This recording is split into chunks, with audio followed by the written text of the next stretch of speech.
Jen, we have the S95D from Samsung. First TV of the year with the matte finish. Excited. And we actually can compare it with the matte finish to a gallery series right there that has the shiny finish, because I know that's what everyone's talking about.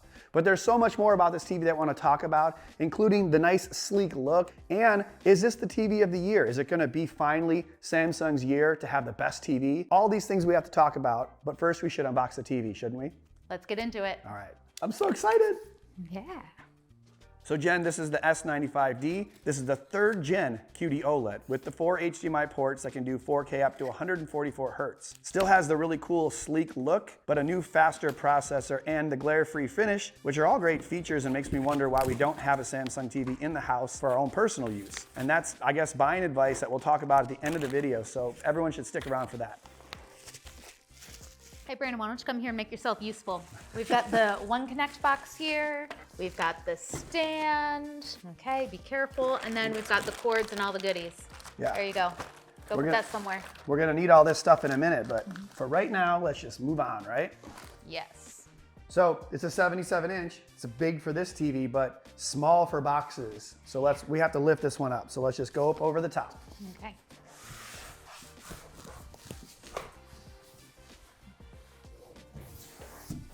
Good. Here, load me up, Jen. There you go. So we had the one piece for the stand, Jen. You want to grab the other 2 pieces here? This looks like it's pretty heavy too, huh? It's decent. Yeah.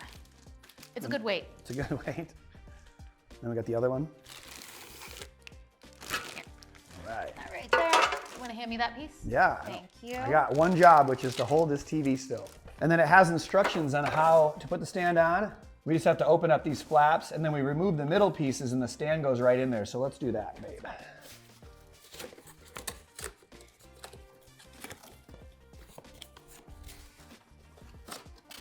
Good? All right. You got that one? Yeah. Cool. Up first. And if I remember right, we just kind of have to kick out that piece toward the front. Yeah. There we go. Man, you think after 5 years I'd be learning how to do this stuff? I like it. I'm always hesitant to like show people the TV, but I, probably should. Fail. Complete fail. Ooh, that is really thin and it looks shiny. I thought this was the matte finish. Yes, this is the matte finish, but it's got the plastic on. So we gotta put the stand on and then we'll peel the plastic, your favorite part. That's what I'm here for. All right, let's do that and then we'll get it up on the stand. Okay. Hey, do you want me to just stand here and keep looking pretty? Yeah, as long as your mouth's shut.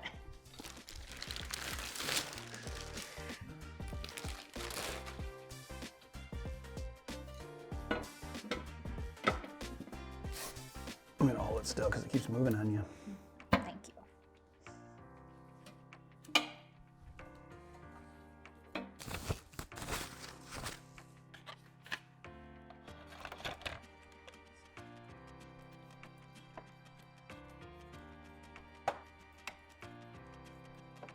Jen, I don't know what's more impressive, your glittery pants or the fact that you did the star pattern when you put the screws in. I think a lot of people are gonna like both. Well, duh, and always hand tighten. Yep, exactly. Wow, Hey. you're a smart one. There you go. Teamwork.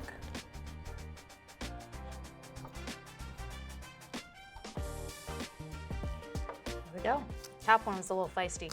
Okay, let's slide off the styrofoam and get it up on the stand. All right, you're gonna go first? I'll lift, you pull. Okay. Okay, now we gotta put that thing back here, which is gonna be challenging.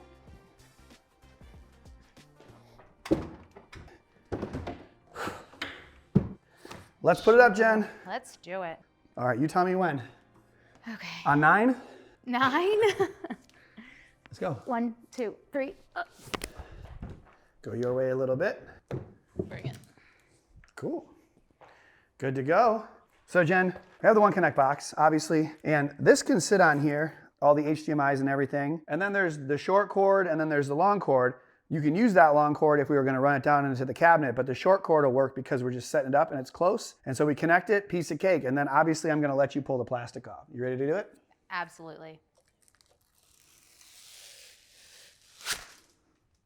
That's amazing. And then the finishing touch, Jen, is there's a little cover plate here to make it look uniform.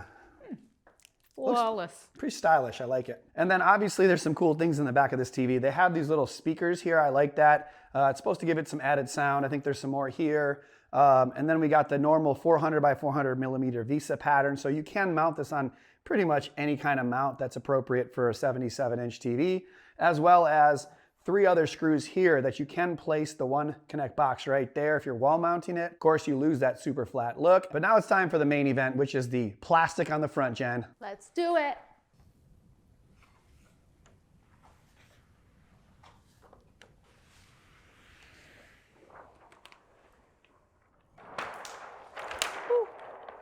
So that was my first shot of the actual matte finish there, because when you pulled that plastic off, most of the reflection just disappeared. And that's what we're going to compare here now, is whether that's preferred or more of that shiny finish. But we really should just turn it on, set it up, and then show people what this TV can do. Let's go for it. I'm excited. All right, Jen, I see you have the remote. It looks a little bit smaller than last year, but still has all the relevant buttons. A pretty efficient remote, including the fact that you can charge it with USB and solar. So why don't you fire that sucker up?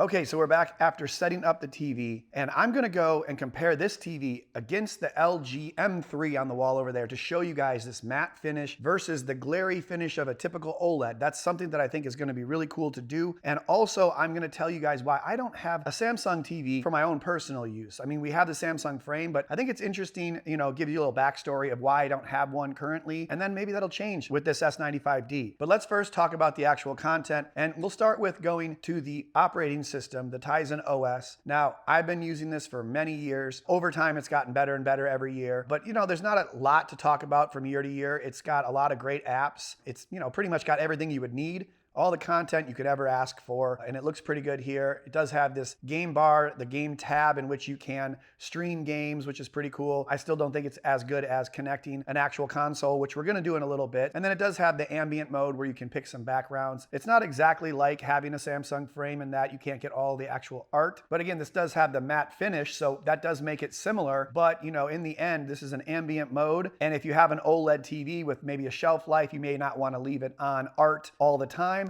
but still better than a black rectangle in some instances. And then we have the Daily Plus, which is a new tab on this TV. A lot of different apps showing, you know, different workouts, different things you can use it for, lifestyle features. I mean, I use the Samsung Health one a lot. I think it's pretty cool. I haven't really gotten into it yet, but something that's neat about the operating system. So getting into content, right away I went to some sports. It's basketball playoffs. So I wanted to see a little bit of highlights, but I needed to make a few adjustments. It was an eco mode, so we changed it to movie mode, changed it to warm 2 for the color temperature, and then went into some of the clarity settings and made sure that the motion wasn't too high. Set both of those at 3 and 3, so it has nice smooth motion. And then my editor noticed, like last year, the panel was shifted a little bit. They have this pixel shift on. It makes it, the border on the top and the left, a little bit larger than the bottom and right, or, you know, a little flip-flop. We turn that off, but you can keep that on to help with the panel longevity if you'd like. It's just one of those safety features. Now, traditionally, I've had a little bit of an issue with the Samsung QD-OLEDs with regards to motion and upscaling on the native apps. So first, we were just on the Tizen OS, and we were looking at these highlights, and we thought it didn't look fantastic.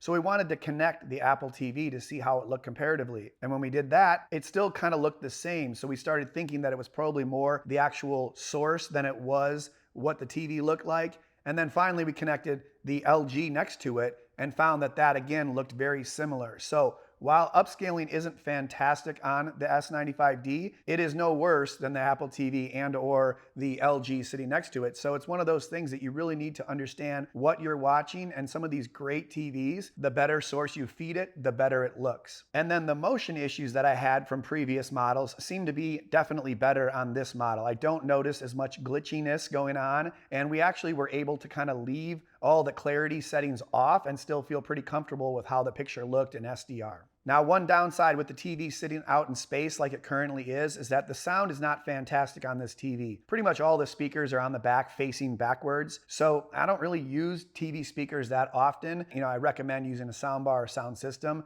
but if you had to say compare this to another OLED that has those forward-facing speakers, this one isn't fantastic. Probably better against a wall, so if it's wall-mounted or on a stand against the wall, it's probably going to sound better, but out here in space, it was a little muffled and I couldn't really hear it that great. Moral of the story is get yourself a soundbar if you want the best sound quality for this really nice TV. Moving on to HDR, which is really where these kind of TVs shine, I'd have to say that the S95D looks absolutely fantastic. Whether you're watching movies or just random YouTube videos that are in HDR 4K, they look awesome. The TV looks extremely bright. It has fantastic highlights, fantastic contrast as you'd expect from an OLED TV, and it looks that way everywhere. So if you have a really wide seating area, this is the type of TV you'd want. The QD-OLED looks fantastic from anywhere in the room. When we were watching some of the movies, again, the picture settings were changing because this is now HDR, and it was set at 10 and 3 again for the motion settings. We moved them to 5 and 5 and found it to be a little bit more soap opera-like, a little bit too much for our liking. But when I turned the clarity settings completely off, it had a little bit too much judder. So I found that when we set them at 2 and 2, it had a good balance and looked more natural for me. So that's sort of a Goldilocks and the Three Bears situation. You got to figure out whether it's too hot, too cold, or just right for you, but that's where I felt the settings were best. I did notice on the brightest scenes in the movie Luca that it did not blow the picture out quite as much as some of the LED TVs do. Now, it's not quite as bright, so the ABL kind of knocks down the overall screen brightness because it doesn't run at 1500 nits all the time full screen like an LED can. But I don't think it's necessary because it can still get very bright highlights and still retain a lot of the detail throughout the rest of the picture. So HDR, something that's extremely important to me, looks fantastic on the S95D, again from any angle. And thinking of angles, it made me think people might want to know a little bit more about testing, and one of the things is the dirty screen effect. This is the uniformity test to see how the panel looks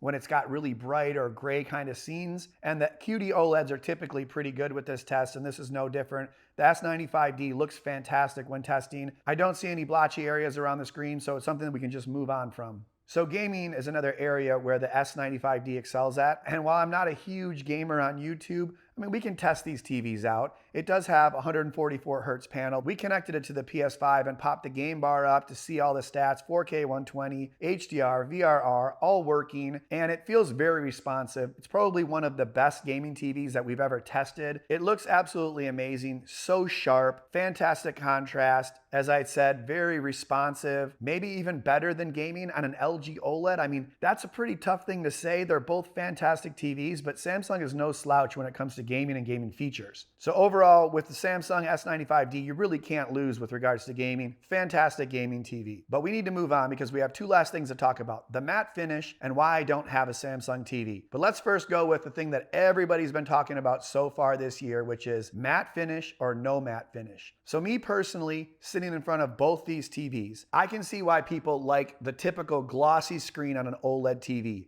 because it does knock down the glare quite a bit, but it still does look like a mirror to a degree. And if you could improve upon that, you would do something like the Samsung S95D, where it has this matte-like finish. I think it's fantastic, and I literally see no glare in the TV. So why wouldn't we like that? Now, some people have said it may not handle reflections very well if there's a lot of light on there, or it may change how the picture looks in general. For me personally, I don't think I see any discoloration of the screen. There is a lot of light in this room right now. We have a huge skylight up above us, and we have a giant 150 watt bulb going on in this room too. And I don't see any reflections. I don't see any issues. And when we turn it off and we're in the dark, it looks exactly the same as the OLED. So there's really a good upside in a brighter room where we don't see reflections. And then when the lights are off, they look identical. So where's the downside in having a matte finish? I could understand if this was on a TV that doesn't have as much brightness, if it wasn't a flagship, or if it's on your middle of the road TV, a matte finish, and then doesn't have much brightness so you can see reflection off of it all the time. But because this is, 1500, 2000 nit TV, I think it actually looks fantastic. So me personally, I don't see what the big deal is. I think it's a great move from Samsung, and I think others will probably follow in the near future. And now we have to get to the buying advice. And I think a good place to start is why I don't currently have a Samsung TV, and is that going to change? So in the past 4 years reviewing TVs, I've kind of gravitated toward OLED TVs. And Samsung didn't have any OLED TVs, just mini LED. And they were also really good at gaming TVs, which I'm not a big gamer. And lastly, they didn't have Dolby Vision, which is kind of a turnoff to some people. So those three main factors led me away from Samsung TVs, and I've been criticized for it. LED TVs are great, don't get me wrong, and for a lot of people, those Samsungs were just fine. But fast forward to 2024, and we're on the third generation of QD-OLED from Samsung, and it's fantastic. They're in the OLED game, the TVs are much brighter with that individual pixel level control, and they've even fixed some of the issues from the first couple QD-OLEDs, like that motion I was talking about earlier. And if you add in the fact that this has that cool matte finish that I think improves upon OLED TVs, and not to mention, this is less expensive than the Sony QD-OLEDs. And while they have fantastic upscaling, and they technically sound a little better just standalone TV because the sound comes out of the front versus these backwards firing speakers. But you can buy a Samsung soundbar and this TV, and it probably will still be less than that Sony QD OLED. So it really makes you think when you're giving buying advice to people, if you're gonna buy a TV that looks fantastic, the company that creates these QD panels, and a soundbar for the price of the other company that just gives you the TV, what would you go for? And if you're a gamer, it's a no-brainer, fantastic gaming TV. So really, I've been kind of feeling that I've been giving more and more advice to consider Samsung over the last couple of years with these new QD OLEDs. And this year, they've really addressed pretty much all the concerns I've had. Better upscaling, better motion. I love the matte finish. And really, with the ability to buy a soundbar and a TV for the price of the most expensive king of TVs, I think that this TV's got to be in your consideration. But let me know what you guys think. Is the matte finish for you or not? Are you going to consider the Samsung S95D? And if not, which other TV? Make sure to smash the like button, subscribe to the channel if you haven't already, and I want to thank Jen for helping me out, and I'll see you guys in the next video.